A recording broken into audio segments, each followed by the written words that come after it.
Amazing audience, we are live from the clock. It says 10:39.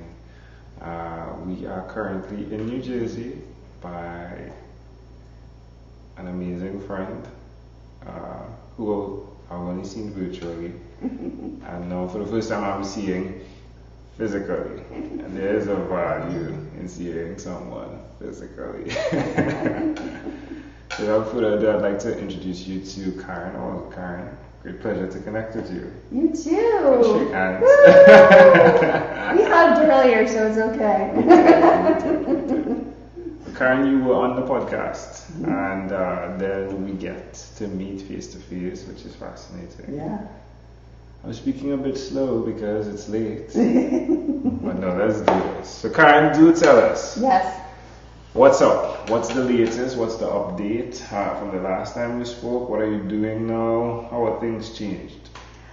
Wow. Well, a lot's changed. I had a lot of loss since the podcast, which has helped me just process a lot, but it's also helped me with my story, because I think a lot of what I do with coaching, it revolves around my dad. And I think there was a part of me that didn't want to share his story because he was still physically with us, you know. But now it's almost, as much as I miss him, it's freeing to share his story, because that's really my story, you know. So, and that led to me doing my first TEDx talk, which was huge. And so it's been like, it's crazy because, you know, there's been so much sadness, but so much has opened up from dealing with that sadness. Yeah. We got to hear the TEDx talk. Yeah. Felt really well. It was better than there's 4DX cinema now. No. Yeah, you're in the cinema and water sprays up, the seat shakes. Yeah, so you get that live experience. But what we experienced, Amanda, Ryan, and myself, was really amazing. Right at this table here, of course, with Bill being the cue card. Yes, right? yes. Yeah, Bill did an amazing job there.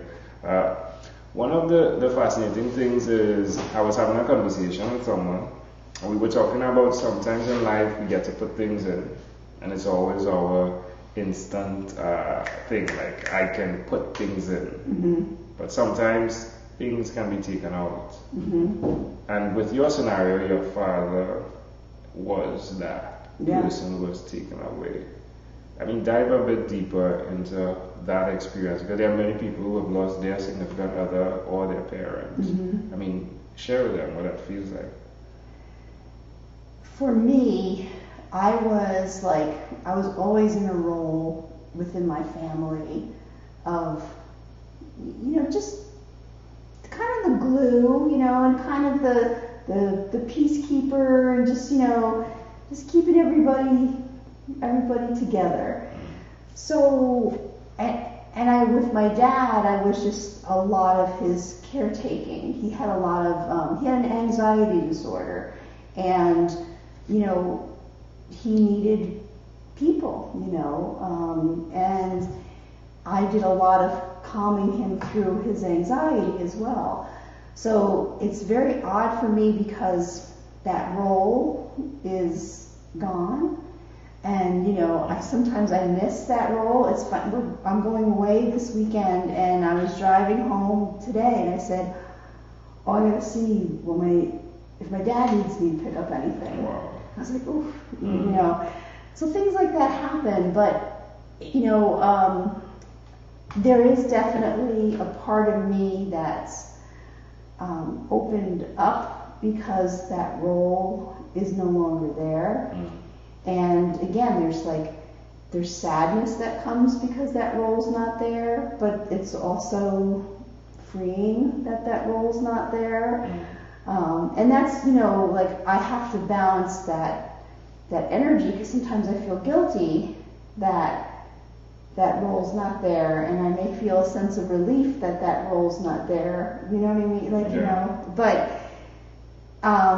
so yeah, it's it brings us into the self-love. Yeah. model. Oh, absolutely. Yeah.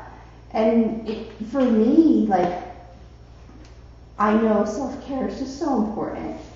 And, you know, it was something that I always tried to teach my dad to do. But he just wasn't, like, for him, going deep and going into, like, his own self-care, I think brought in a lot of old hurts. Yeah. And he just couldn't deal with that kind of stuff. So, so I have, but it's like I have more time for self-care, and it's a different, it's odd. It doesn't busy play, isn't busy like the anti self-care? Oh yeah, I believe that. I mean, is a big part of my TED Talk. You know, I believe that our culture is just addicted to being busy.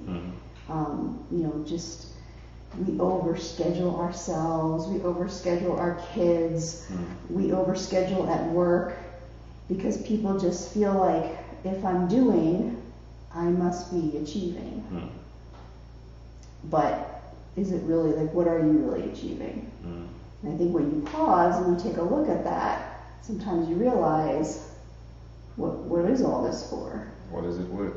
Yeah.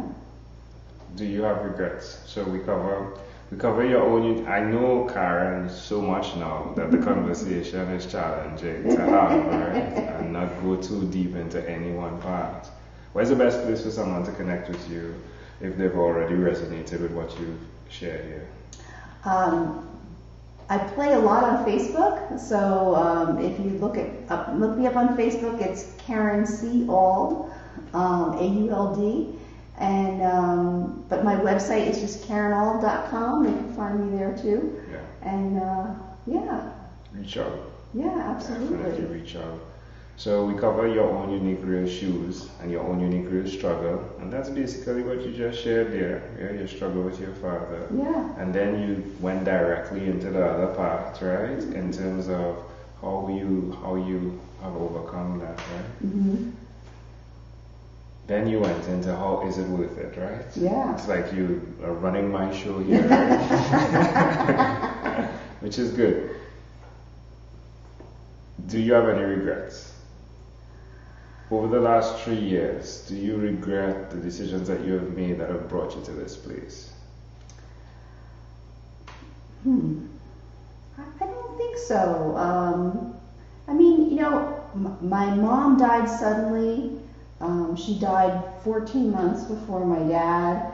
And, you know, I sometimes regret, like, she was really struggling before she died. And again, like, hindsight, I realized that, like, she was very grumpy, you know, but she must have kind of sensed that something was going on.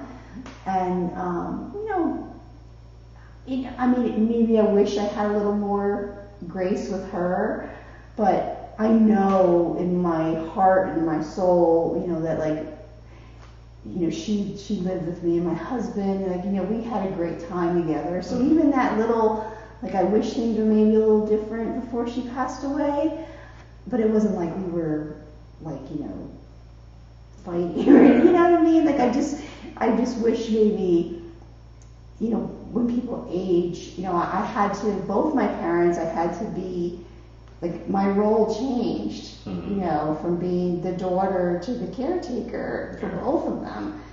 So I know I learned a lot through that. So maybe, you know, I wish I would have had a little bit more grace, but as a regret, you know, and something that's, you know, icky. Yeah, I don't feel that way. No, Yeah. No. I think a process. You know, part of what I teach and what I believe in with self-care is we've got to process. We've got to pause. We've got to process. Like when something even feels a little icky, you got to sit and you got to say, why does it feel icky?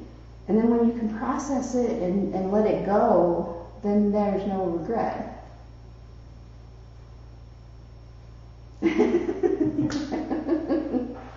It's the power of silence. Like, what do I say there? What do I say there? In closing, when you heard that this guy from the Caribbean was coming to meet you, what did you think?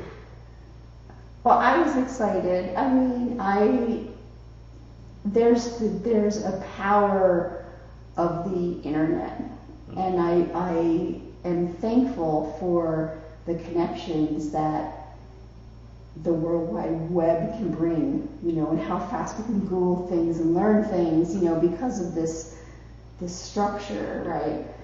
But nothing beats this. Yeah, I love it. It's amazing. Yeah. Yeah. Is there anything else, Karen C. Auld, you'd like to share with our amazing audience? Let's see. I just want to share, I think give yourself time to pause, give yourself, time to know yourself. And whatever goals, objectives, whatever things you want, once you know yourself, it makes it a lot easier, and you'll get there.